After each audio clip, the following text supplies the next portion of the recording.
I want to talk to you about minimalism and, in particular, the work of Steve Reich. Now, many years ago, when I was first married and we lived in an attic flat, we had two televisions. Now, if that seems rather excessive for a couple who had absolutely no money and were living in a very, very small living space, let me explain.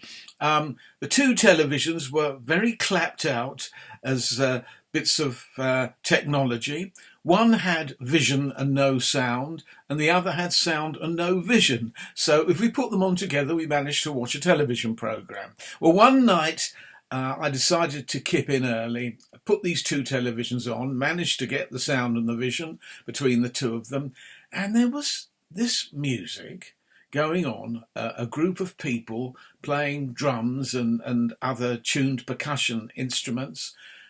And I thought, this is mad. You can't call this music. And I called my wife and said, look, have a look at this. And she was a bit more fascinated than I was initially. But the more I looked at it, the more I was fascinated by what I was seeing. Suddenly the music started to make sense. This was the music of Steve Reich. The work in question was the music for 18 musicians.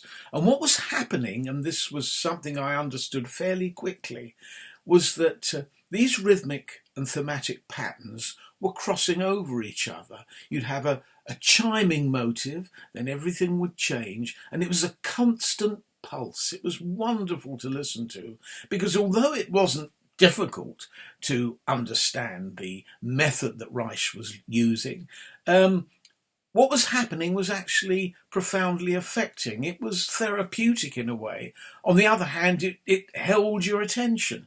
So I was bowled over by this piece. By the time the end of it arrived, I made up my mind that the next day when I got into work, I worked in those days for Boozy and Hawkes, who ended up publishing Steve Reich's music.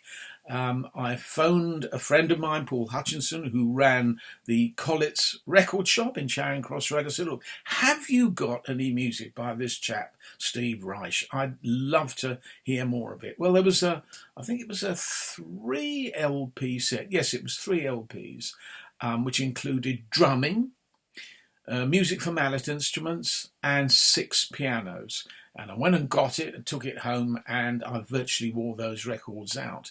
Now, drumming is interesting. It starts off with a couple of bongo-style drums, then gradually changes to tuned percussion instruments of varying kinds until it gets to the fourth part. There are 4 parts where all the instruments join in, and it's like this huge community moving forwards. But the wonderful thing about Reich's use of rhythm is that it's non-aggressive.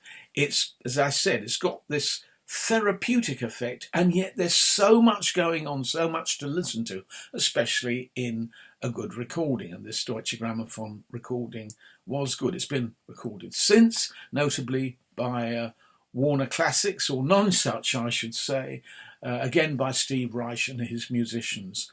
6 pianos is something different. That is fairly relentless, the piano being a percussion instrument, basically. And by the time you've come to the end of the 20 minutes, or however long it lasts, believe me, your ears have had a real bashing. But again, it's very exciting to listen to. Now, in the 1980s, I was still at Boozy and Hawkes, and they took on Steve Reich as a composer, as I said. And the big work in those days was Different Trains. I interviewed Reich on 2 or 3 occasions during that period and in the early 90s. And Different Trains, what it basically is, it uses sampled voices. When he was a kid, Reich used to travel from Chicago to New York, and from Chicago to New York was something that cropped up in the first section, first of the 3 sections of this piece, all the time, being mirrored by the string quartet that accompanied the voices, Kronos being the quartet, and this wonderful wailing train whistle that would go all the way through that first section. In the second section, the mood changes completely. The tempo drops, the wailing sirens become darker, and we're transferred from America to the Holocaust and the Nazi period, when the camps, of course, where trains were ferrying Jews and other people, prisoners and gypsies, to and from Auschwitz and Belsen and other places. And of course the associations there were terrible, and there were witnesses used for that particular part of the piece.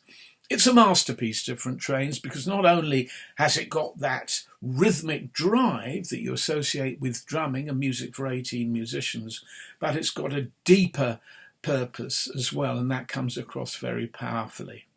Now, the thing about Reich's music, one much respected record review journal used to go on about stuck in a groove. Now, you may remember, if you remember the days of vinyl, that if the playing arm on your turntable got stuck, it would repeat whatever groove it was playing. And this, for the people who were writing the book, represented what Reich's music sounds like. It doesn't. The thing about Reich's music is it's about processes. It's about the way these figures, these themes, these rhythmic patterns repeat themselves but change at the same time. Reich likened it to standing on a beach and having the waves slap over your feet. The watching the waves and the shingle, draw back, come back again, draw back, come back again, draw back, come back again, never in exactly the same way, always slightly different. And this is the effect of his music. You know that what you're listening to is basically of a piece, but also, if you listen carefully, it's forever changing.